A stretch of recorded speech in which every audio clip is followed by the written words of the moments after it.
artículo 14 de la Ley de Responsabilidad Social.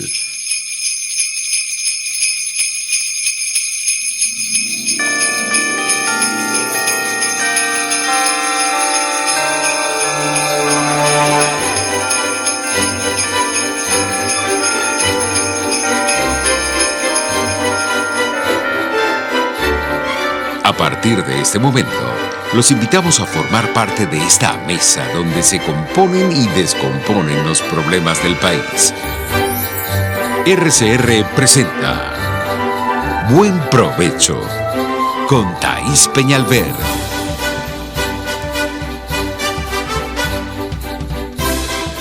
Muy buenas tardes, querida audiencia. Hoy en un programa muy especial, nuestro último programa del año de Buen Provecho.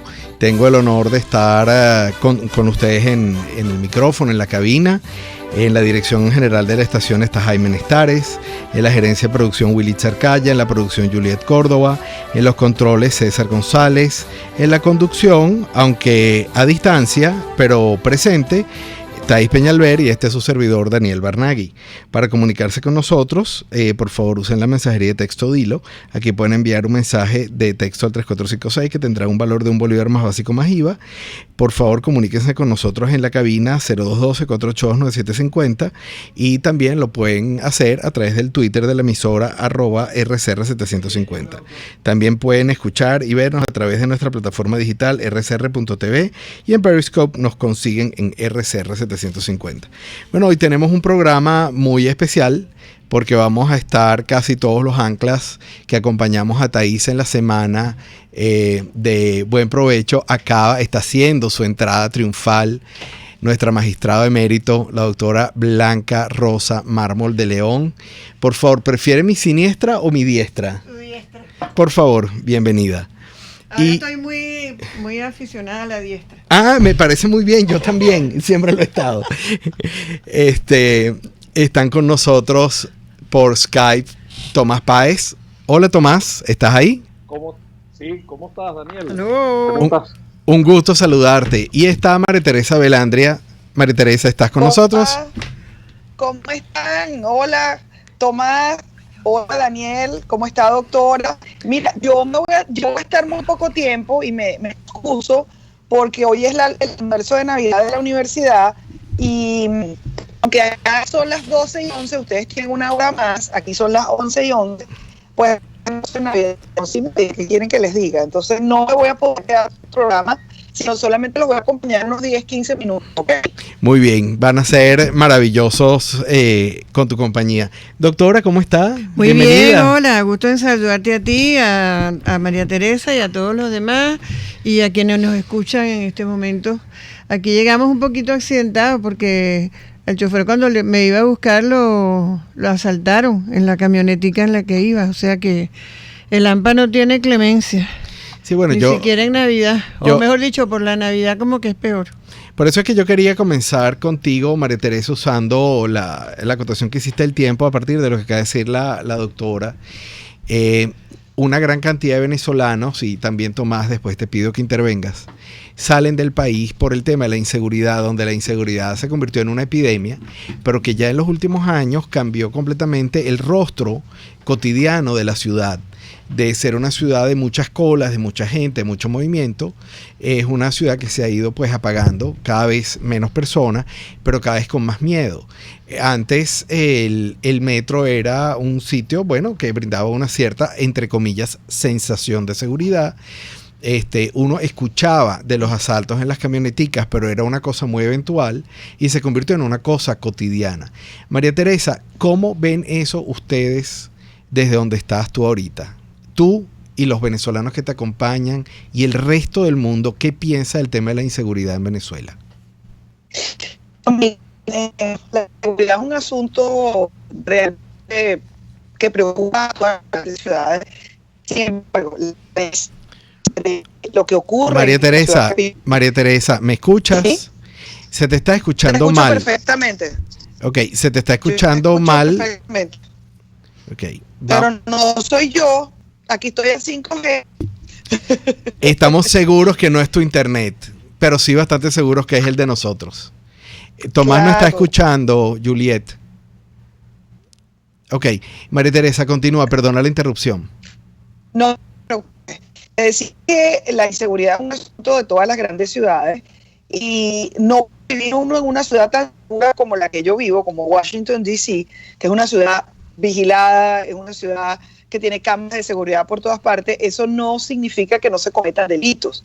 De hecho, hay un incremento de los asesinatos en lo que es el Distrito de Columbia y Maryland y Virginia, ¿no? Pero la diferencia es qué ocurre luego que se comete un delito. Es decir, no hay impunidad, sino que tú ves que la fuerza policial se moviliza, tú ves que, por ejemplo, cuando es un asalto en el metro, que los hay, muy pocos, pero los hay. Hace 3 semanas asaltaron a una persona invidente en uno de los vagones del metro, pero inmediatamente se activan, te ponen la foto de quiénes son los posibles asaltantes, se ofrece quizás algún tipo de recompensa pequeña por información, e inmediatamente tú 2 o 3 días después le haces seguimiento a la noticia y puedes identificar que la persona fue capturada, fue llevada a los tribunales. Es decir, no hay impunidad para los delitos, y esa es la diferencia entre los países que tienen un sistema de justicia eficiente y que no tenemos un sistema de justicia, punto, ya ni siquiera eficiente. Entonces, es una época en la que te advierten incluso que puede haber asaltos en los trenes del metro, que tengas cuidado, y no por vivir, venezolanos tenemos una predisposición natural a estar alertas. A mí me causa gracia cuando te dicen, bueno, los niveles de inseguridad, le digo, yo vengo de Caracas, o sea, y uno siempre camina mirando para los lados, uno siempre por calles oscuras, es decir, a pesar de vivir en una ciudad segura, uno siempre está alerta, y eso es bueno, un entrenamiento que tenemos, que vivimos en Caracas. Eso es más lo que pasa a Tomás, que también vive en una ciudad movida, ¿no? Te perdí, María Teresa. Sigo contigo, Tomás. María Teresa, te perdí. Ya vamos a seguir. Bienvenido, Neomar. Gracias por acompañarnos hoy. Gracias, Daniel. Tomás, adelante. ¿Cómo ven ustedes los venezolanos que viven afuera en lo que se ha convertido Caracas, en lo que se ha convertido Venezuela desde el punto de vista de lo que dijo muy acertadamente María Teresa y que introdujo la doctora Blanca Rosa, que es la inseguridad sumada con la impunidad absoluta? No, Daniel, la cosa es terrible. Cuando nosotros mostramos las cifras en las charlas que hacemos con españoles, italianos, franceses, no se la creen. No, si me parece inconcebible que en 7 años de guerra en Siria se hayan producido 400 y tantas mil muertes, y que en 19 años en Venezuela se hayan producido números próximos a esa cifra. No terminan de comprenderlo. Y en el estudio, de la diáspora aparecen 2 datos y además historias hermosas y algunas dolorosas. Por ejemplo, los dibujos que les pedimos a los muchachos en los focus group, en jóvenes hasta 33 años, aparece el mapa de Venezuela dibujado lleno de cruces, o el reloj de arena, y le preguntamos, bueno, ¿qué es eso pintado de rojo? No, ese es un reloj de arena de sangre. Son las imágenes, a mí esa me tiene impactado, esa imagen, y en las entrevistas a profundidad las personas manifiestan, a veces ni siquiera logran terminar la exposición, la entrevista, porque se quiebran, porque son datos horribles, horrorosos, de secuestros de hijos, de negociadores para pagar secuestros, gente que le dio un blackout completo después de esa situación. Y aparece siempre cuando le decimos, ¿tú volverías al país si las cosas cambian? Entonces dice, bueno, sí lo pensaría.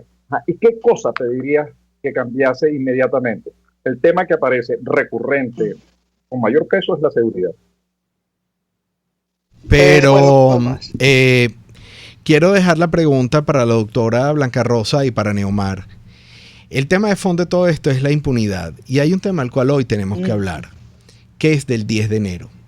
Y me gustaría que ustedes me vincularan qué ha pasado con el tema del Estado de Derecho, la impunidad en Venezuela y lo que va a ocurrir el 10 de enero. Pero vamos a una breve pausa y ya regresamos. Usted escucha Buen Provecho con Thaís Peñalver por RCR 750 AM. Sintonícenos a través de Periscope @RCR750, la radio que se ve. La política vista con ojo clínico. Yo voy a repetir las palabras del señor Wael Gonin. Ningún país avanza cuando la sociedad está dividida de este modo. Y el principal rol del presidente de la República es el de unir. Luis Enrique Alcalá es el doctor político. Todos los sábados a las 12 del mediodía nos presentará a la política como arte de carácter médico. Doctor Político, solo por RCR 750 AM. Porque lo bueno une. En RCR somos vanguardia. Toda la programación de tu RCR también la puedes seguir a través de la internet. Audio y video en tiempo real. Noticias y mucho más. No te pierdas ni un segundo de nuestra programación. No hay excusa ni cadena que valga para que dejes de escucharnos. Ingresa a rcr.tv, la radio que se ve. Los grandes temas se debaten en la mesa. Buen provecho. Con Thaís Peñalver, @RCR750. Adelante, bienvenidos, querida audiencia. Gracias por estar con nosotros en nuestro último programa del año 2018. Dejamos planteada la pregunta antes de ir a la pausa. Doctora Blanca, Neomar, el tema de la impunidad es un tema que uno pudiera encontrarle distintos tipos de aristas. Uno entiende o sobreentiende la impunidad como aquella falta de respuesta de justicia ante lo que se llama el delito común, el delito cotidiano. Pero yo creo que hay otros tipos de impunidades.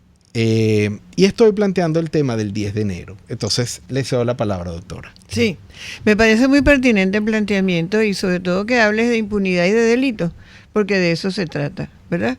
Nosotros sabemos muy bien que el 10 de enero no es la fecha en que quien detenta la presidencia deja de tener legitimidad.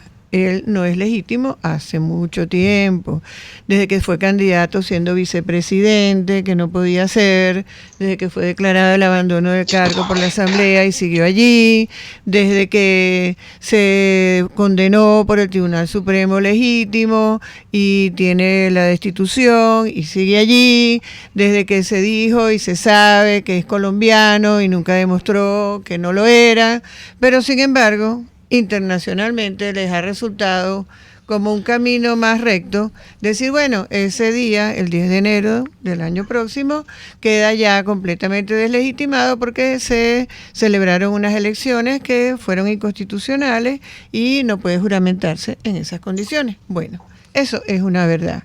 Y además de eso, también es cierto que la Constitución establece, no específicamente, pero sí en una interpretación analógica, aunque digan los constitucionalistas excelsos que la Constitución no permite esa interpretación analógica, que en ausencia absoluta se debe encargar de la presidencia de la República el presidente de la Asamblea Nacional. Okay. Y eso es lo que tendría que pasar. Mientras eso no se haga, esa es una usurpación de funciones.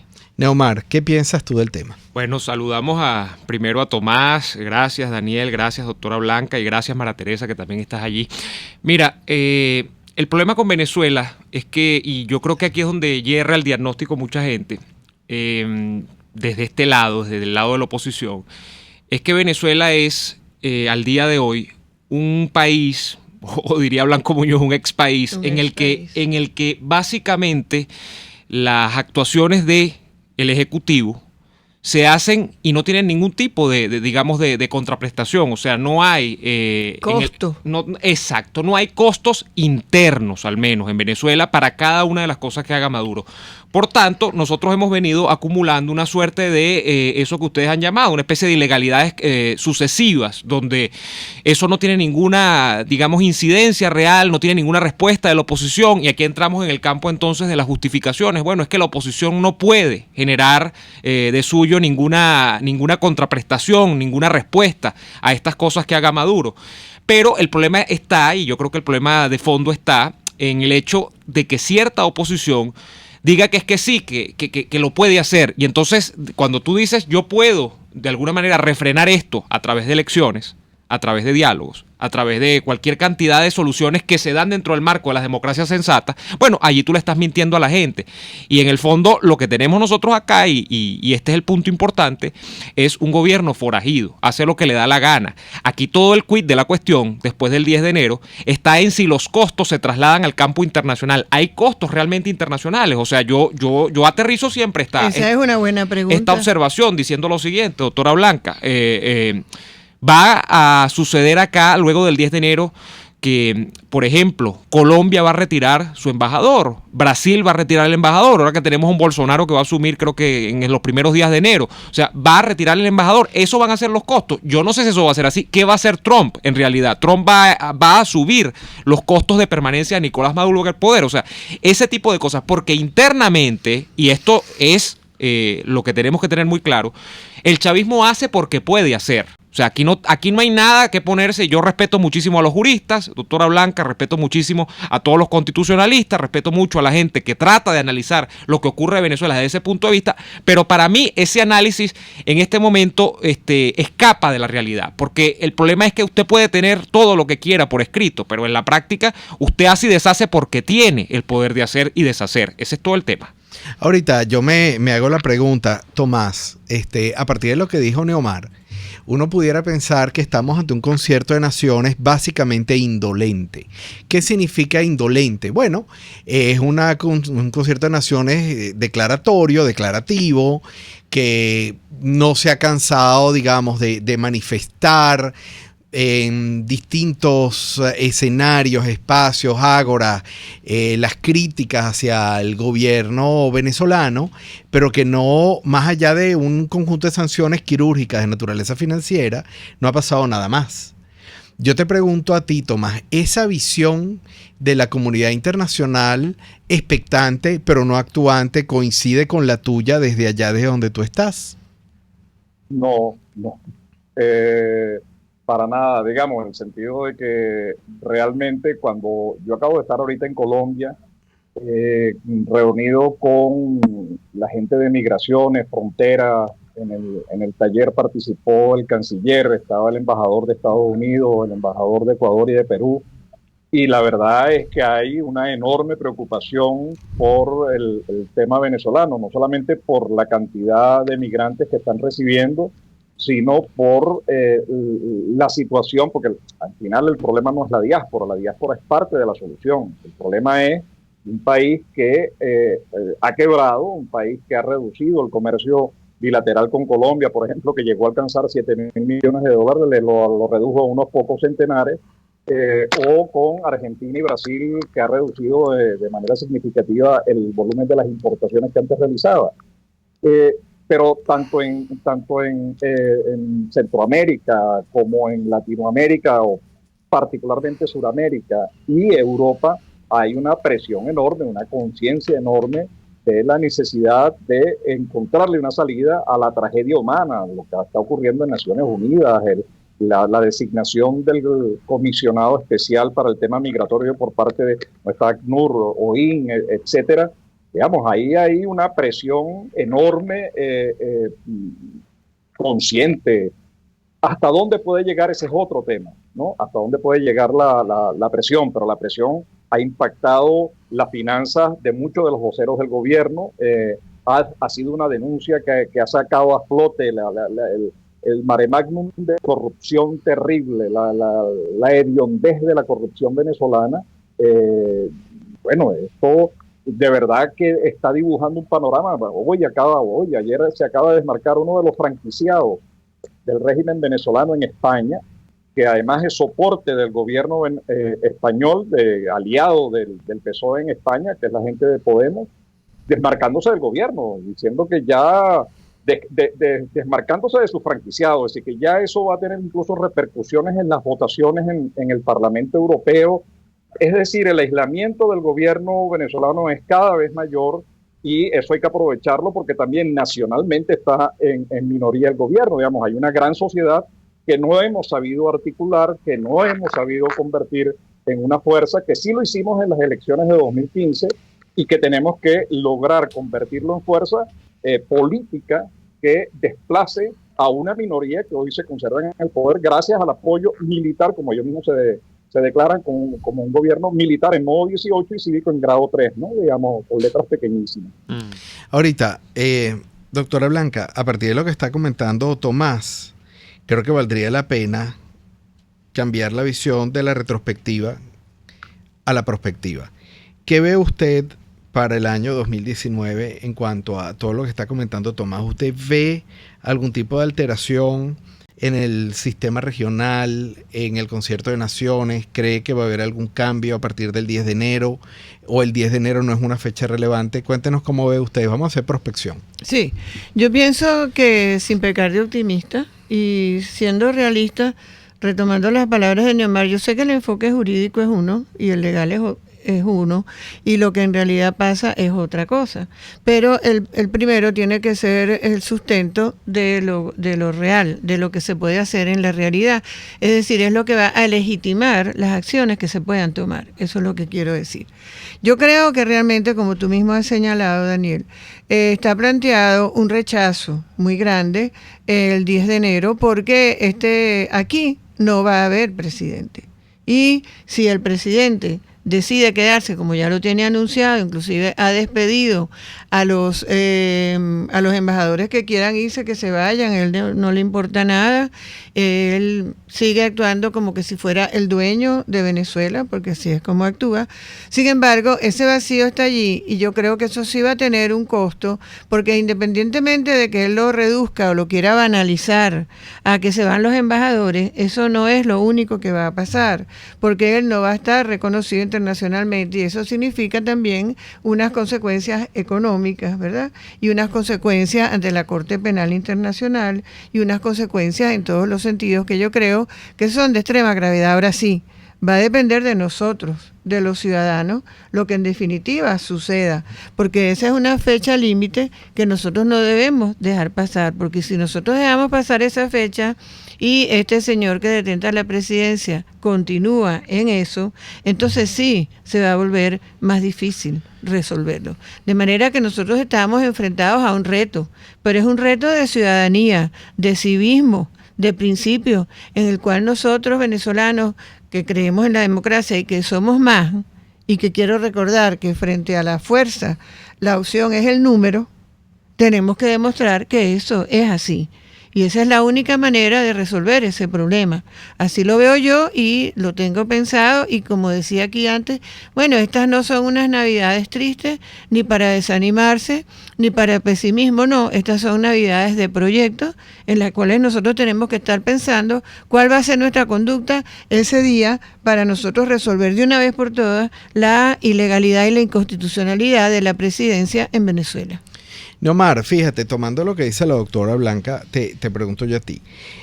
Pareciera que el gobierno venezolano ha sido sumamente hábil bypaseando la única institución realmente legal y legítima que en este momento todos entendemos que tenemos, que es la Asamblea Nacional, la cual, por supuesto, también es objeto de una inmensa cantidad de críticas. Pero lo ha logrado bypasear con dos herramientas. Una, interna, qué es lo que significa la Asamblea Nacional Constituyente, más allá del tema de su legalidad, de su legitimidad, que ha sido harto discutida, pero también porque Venezuela es un eje que integra Rusia, China, Irán, Turquía, etcétera, que son sistemas que tienen condiciones de alguna manera similares con el sistema venezolano. ¿Cómo ves tú a Venezuela como eje de ese sistema y cómo ves tú al gobierno venezolano apoyándose en este grupo de países para bypasear al resto del mundo? Fíjate, Daniel, aquí hay que tener una cosa muy clara. Con Venezuela actualmente ocurre, o lo que está planteado con Venezuela en estos momentos, es permitir o no permitir que Venezuela se convierta en la segunda Cuba de América. Esto está tan planteado así que para mí es muy claro, o sea, en el hecho y en digamos, en las consecuencias siguientes. Y el hombre está en Cuba, ¿no? Y va y viene, pero fíjese, el tema es el siguiente.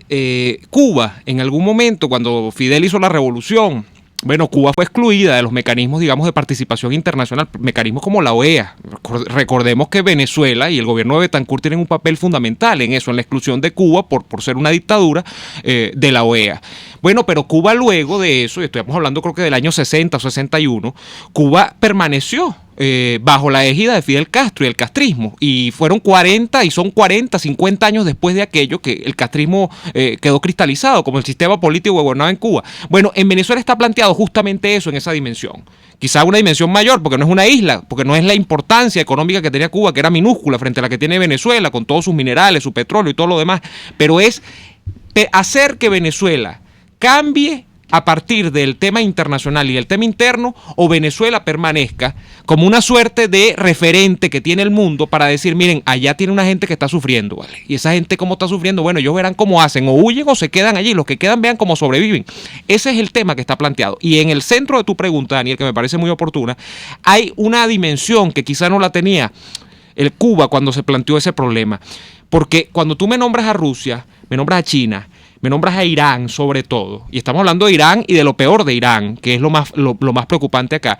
Estamos hablando de que Maduro ha insertado de alguna manera a Venezuela en un eje que no es compatible, y tú sabes muy bien de esto, con, digamos, la tradición occidental de Venezuela. O sea, Venezuela tiene una larga tradición de ires y venires con los Estados Unidos, de ires y venires con sus pares de América Latina, pero es una tradición en la que Venezuela está inserta en el mundo occidental. Aquí estamos hablando de grupos terroristas islámicos, aquí estamos hablando del proyecto de poder imperial de Putin, que se cree el nuevo zar de la Rusia del siglo XXI. Aquí estamos hablando del proyecto del capitalismo chino a su manera, que no tiene nada que ver o que quiere disputar y quiere dar primacía a su proyecto frente al de los Estados Unidos. Estamos hablando de una tradición que es sumamente contraria a Occidente, es la tradición del otro mundo.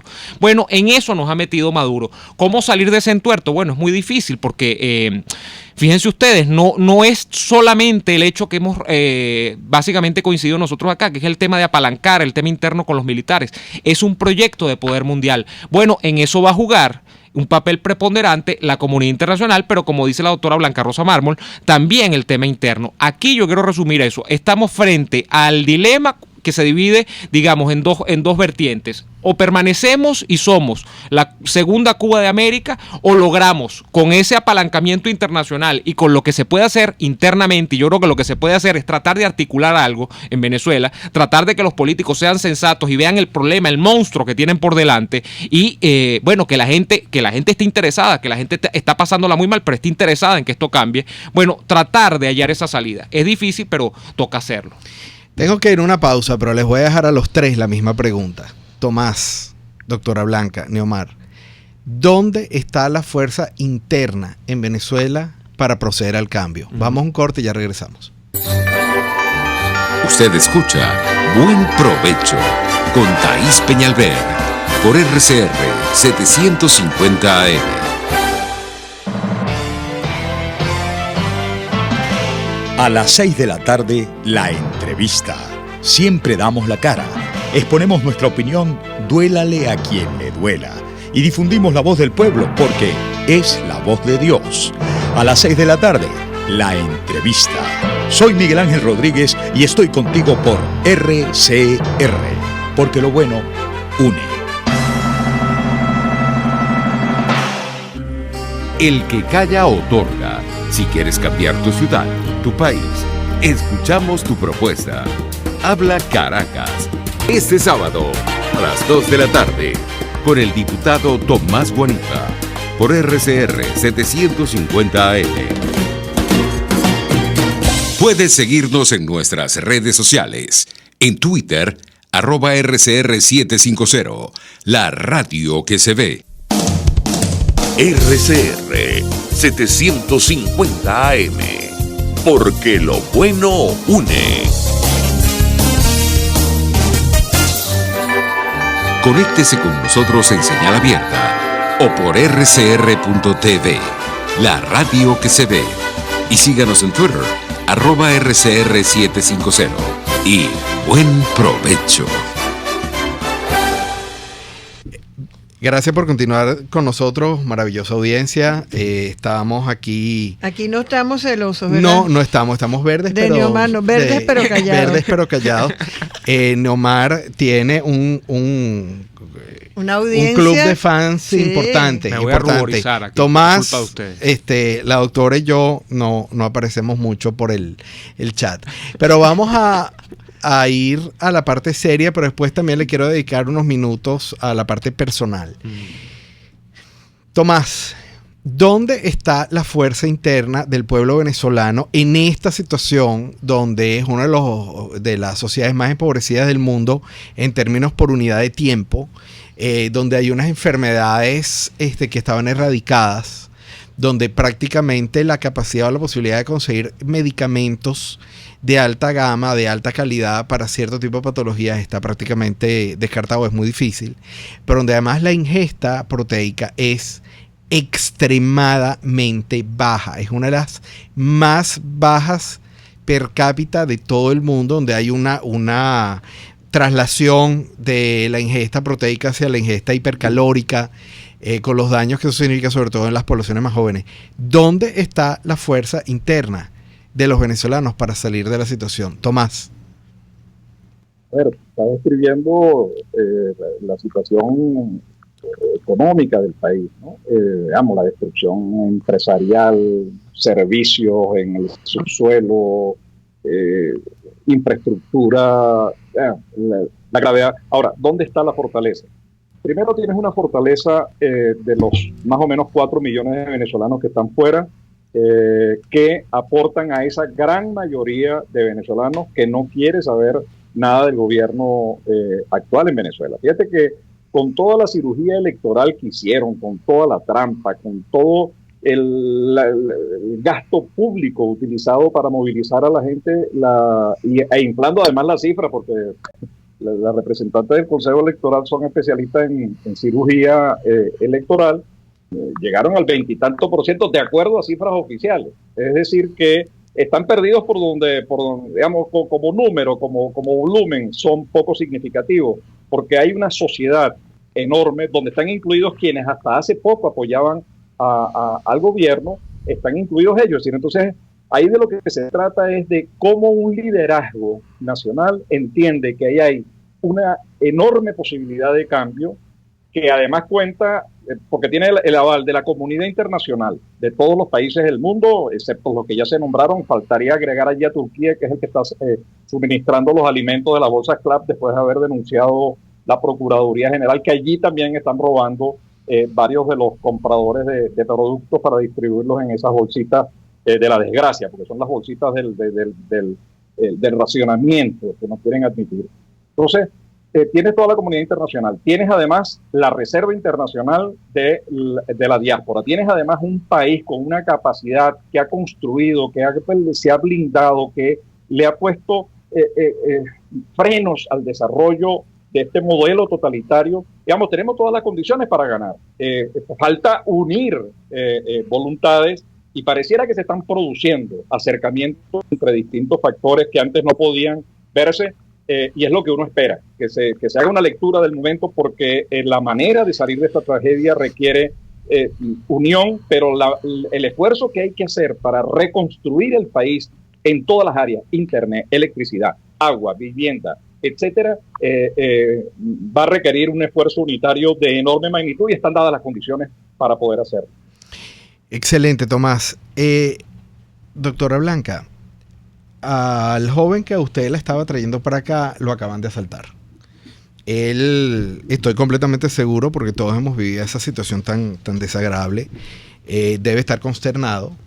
Él tendrá tiempo, capacidad, disposición para pensar en este tipo de discursos, o su realidad cotidiana lo agobia de tal manera de que le resulta muy difícil ese discurso civilista aglutinador del cual maravillosamente nos expuso Tomás, con el cual por supuesto yo coincido, pero claro, en esa realidad. Sí, yo coincido también lo que nos acaba con lo que nos acaba de exponer Tomás, pero yo tengo una respuesta muy particular en relación a lo que tú me estás diciendo, porque es verdad que nuestra gente, que es lo que tú quieres decir, está abrumada por el día a día, por el subsistir, porque realmente es eso lo que hacemos todos los días, la mayoría de los venezolanos viendo a ver cómo hace para resolver el día. Pero en el caso concreto del conductor que me trae a mí, que es muy joven, tiene 28 años, él está sometido a una conversación, digamos, permanente conmigo, que comenta los sucesos diarios y que dice el porqué de las cosas y cuáles son las medidas que deben tomarse, lo que es justo, lo que no lo es y por qué. Porque yo cumplo con ese efecto multiplicador, que a veces hasta me cuestiono yo misma porque digo, bueno, me parece que estoy como un predicador, porque donde quiera estoy diciendo qué es lo justo, qué es lo correcto, qué es lo que no debemos permitir que siga pasando. Y yo creo que sí, al final la mayoría de las personas, a pesar de que no tenga tiempo para reflexionar, digámoslo de esa manera, sí tiene claro algunos elementos básicos que yo creo que serían la esencia de esa unión que nos plantea Tomás, que no es tan complicada, porque todos estamos claros en que tiene que haber justicia, en que tiene que haber respeto a la Constitución, tiene que haber autonomía de los poderes, y yo creo que ese es un acuerdo que no es complicado de encontrar. Entonces yo, pensando que nos reduzcamos a los principios elementales de la convivencia ciudadana, que no es otra cosa que esa, sí podemos lograrlo. Neomar. Bueno, la pregunta, Daniel, bueno, que tú habías dejado una pregunta en el aire antes, que ¿dónde estaba la capacidad de articular algo internamente en Venezuela, ¿no? Y eso lo empato con lo que señalaba la doctora Blanca Rosa. Hay una pregunta que tiene que ver con el venezolano está preparado o no está preparado para el cambio. Y eso tiene que ver incluso con un tema largamente trabajado por ti, el tema de la cultura política de los venezolanos. ¿Realmente el venezolano tiene proclividad a pensar en un país en el que haya Estado de Derecho, donde no haya, digamos, mayor separación de unos y otros en cuanto a la ley, más que justamente ese parámetro donde todos somos iguales, que haya unos poderes que actúen imparcialmente, es decir, que haya un poder legislativo que pueda legislar y que haya un poder ejecutivo que se circunscriba a lo que son sus competencias?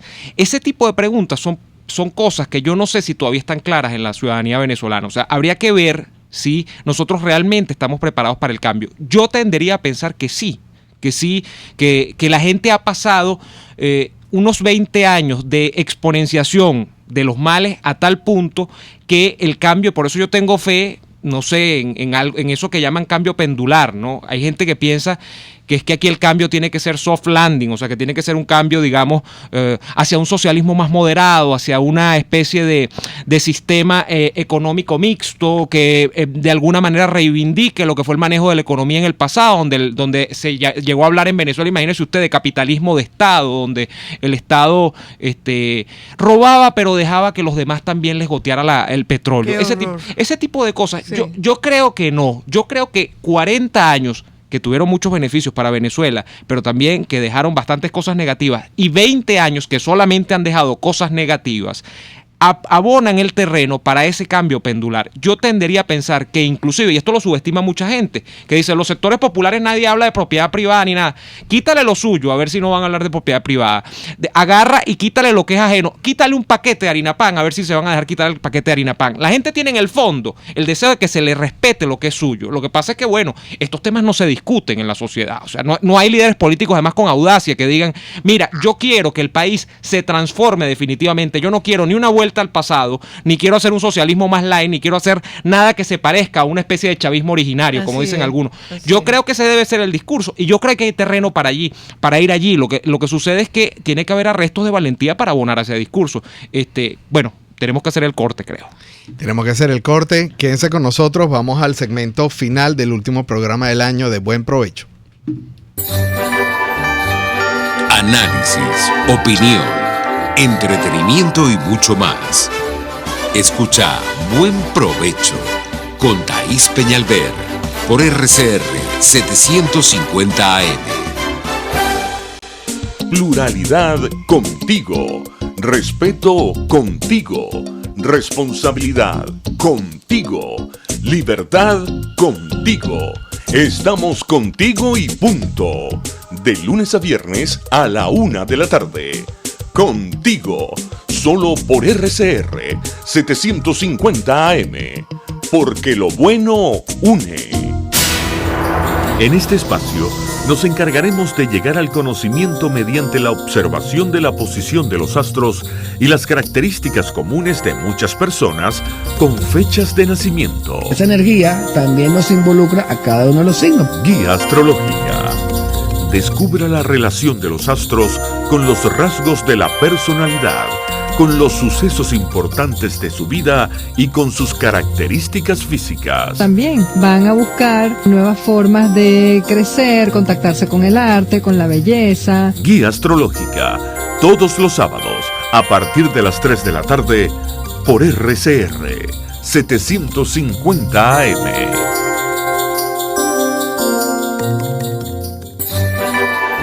Los grandes temas se debaten en la mesa. Buen provecho. Con Thaís Peñalver, @RCR750. Gracias por continuar con nosotros, querida audiencia, hoy en el segmento final del último programa del año. Solo tengo una pregunta para ustedes tres y yo mismo también la voy a responder. Brevísimamente, tenemos pocos minutos. Tomás, ¿qué es el fin de año para ti y cómo ves tu vida en los próximos días del año que se inicia? Para mí este fin de año, cada año que pasa me preocupa más la situación de Venezuela y cómo salir de esta tragedia humana en que nos han colocado, porque Venezuela, yo lo que decía en palmo con lo que decía Neomar ahorita, yo creo que hay un estudio que nosotros hicimos del sector informal en Venezuela, ahí hay una capacidad emprendedora enorme, hay un sector privado formal e informal que juntos podemos construir ese país, ¿no? Entonces, en Venezuela se está produciendo una vacuna que va a tener efectos regionales en contra de los totalitarismos. Y yo creo que allí el apoyo en la empresa privada, en la capacidad creadora, que además nos permitió derrotar, la primera derrota que sufre el gobierno fue en el año 2007 cuando intentó cambiar la constitución para eliminar precisamente la propiedad privada, y ahí le ganamos porque el país quiere propiedad, porque el país quiere emprendedores, porque el país quiere empresas, y eso es lo que me hace feliz, la esperanza de tener ese país en la mano, poderlo ver y poder participar en su reconstrucción. Neomar, sigo contigo.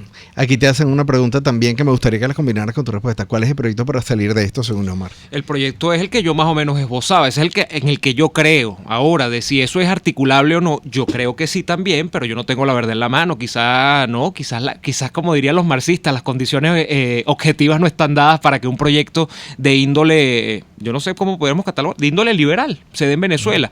Yo creo que sí, yo creo que...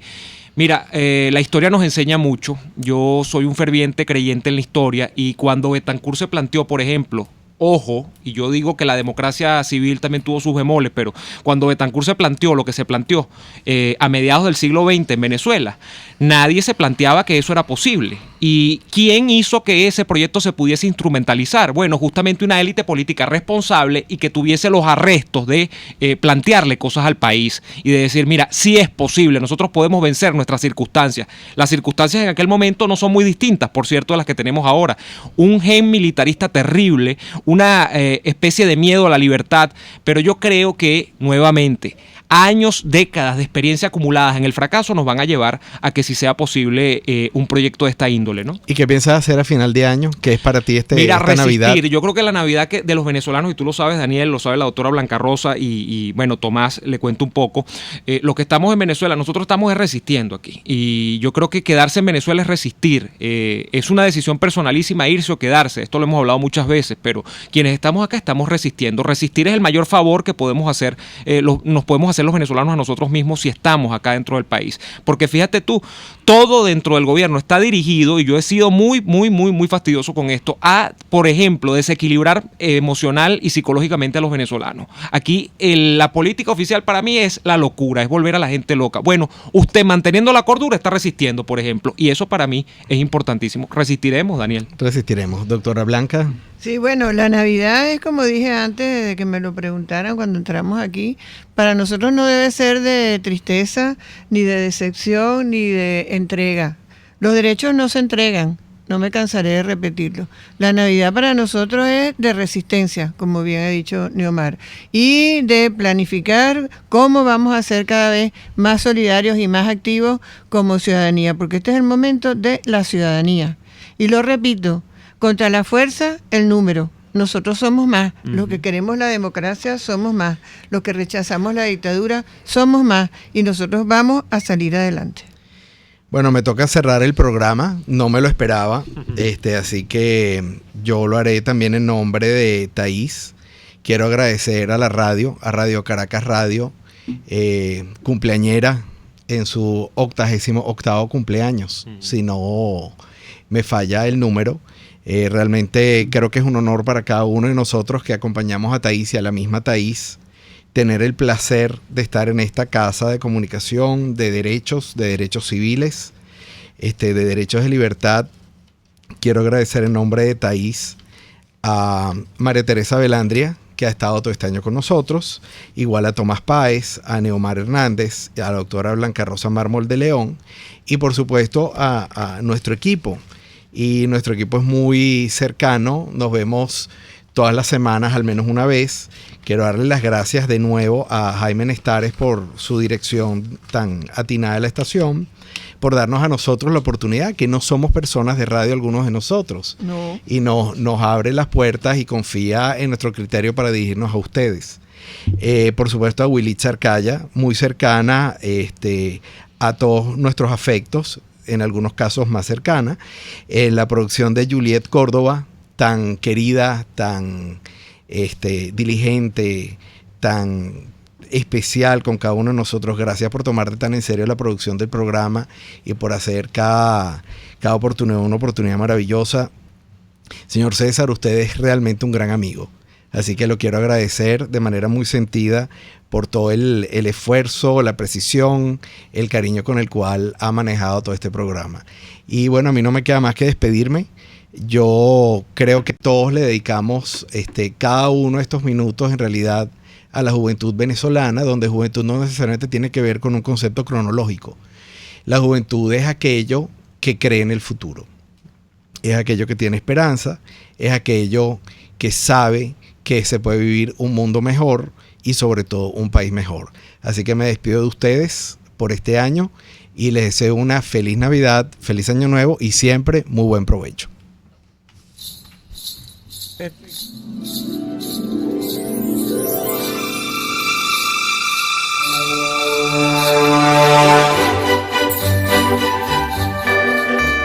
RCR presentó Buen Provecho con Thaís Peñalver.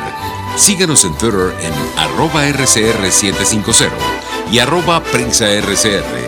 RCR 750 AM, porque lo bueno